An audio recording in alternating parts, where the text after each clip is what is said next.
আসসালামু আলাইকুম। উমরাইয়াতের নীতি কি? উমরাইয়াতের নীতি সম্পর্কে আজকে বিস্তারিত জানার চেষ্টা করব। তো উমরাইয়াতের নীতি হচ্ছে মুসলিম আইনের সাধারণ নীতি অনুযায়ী পুরুষের চেয়ে নারীর অংশ কম হয়। যেমন পুত্রের চেয়ে কন্যার অংশ কম, পিতার চেয়ে মাতার অংশ কম, ভাইয়ের চেয়ে বোনের অংশ কম ইত্যাদি। অর্থাৎ পিতার চেয়ে মাতার অংশ কখনো বেশি হওয়ার কথা নয়, কিন্তু কখনো কখনো পিতার চেয়ে মাতার অংশ বেশি হয়ে যায়। এটি মুসলিম আইনের সাধারণত নীতিবিরোধী। এই সমস্যা সমাধানের জন্য হযরত উমর ইসলাম যে সমাধান দিয়েছেন সেটি হচ্ছে উমরাইয়াতের নীতি। অর্থাৎ ইসলামের দ্বিতীয় খলিফা হযরত উমর রাদিয়াল্লাহ যে সমাধান দিয়েছেন সেটিকেই উমরাইয়াতান বা উমারিয়াতান নীতি হিসেবে আমরা জানি।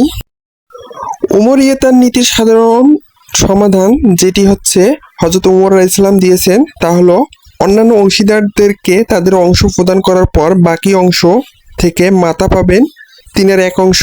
এক্ষেত্রে পবিত্র আল কোরআনে সূরা আল নিসার 11 নং আয়াতে প্রদত্ত মাতা 3/1 অংশ, এটা ঠিক আছে। আবার অবশিষ্ট ভোগী হিসেবে বাকি সম্পত্তি পিতা পাওয়ার কারণে পিতার অংশ মাতার অংশের চেয়ে বেশি হয়। নিম্নে একটি উদাহরণের মাধ্যমে বিষয়টি উল্লেখ করা হলো। ধরুন, জামিলা নামের একজন মহিলা শুধুমাত্র স্বামী ও মাতা পিতা রেখে মারা গেলেন। এক্ষেত্রে জামিলার স্বামী পাবেন 2/1 অংশ, মাতা পাবেন 3/1 অংশ, পিতা এক্ষেত্রে জামিলার পাবেন 6/1 অংশ। অর্থাৎ পিতার চেয়ে মাতার অংশ বেশি পেয়েছে। এক্ষেত্রে হযরত উমর ইসলাম প্রদত্ত সমাধান যেটা দিয়েছেন, মোট সম্পত্তি থেকে স্বামীর 2/1 অংশ বাদ দেওয়ার পর মাতা পাবেন অবশিষ্ট সম্পদের 3/1 অংশ।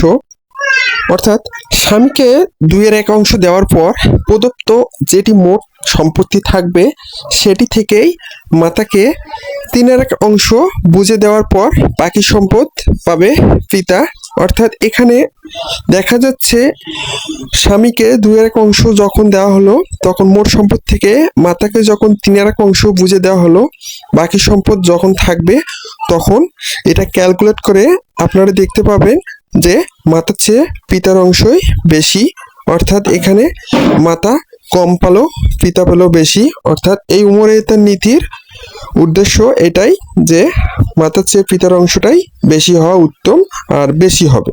অর্থাৎ হযরত উমর রাদিয়াল্লাহ যে সমাধান দিয়েছেন এটি হচ্ছে এই সমাধান, এইটি নীতি।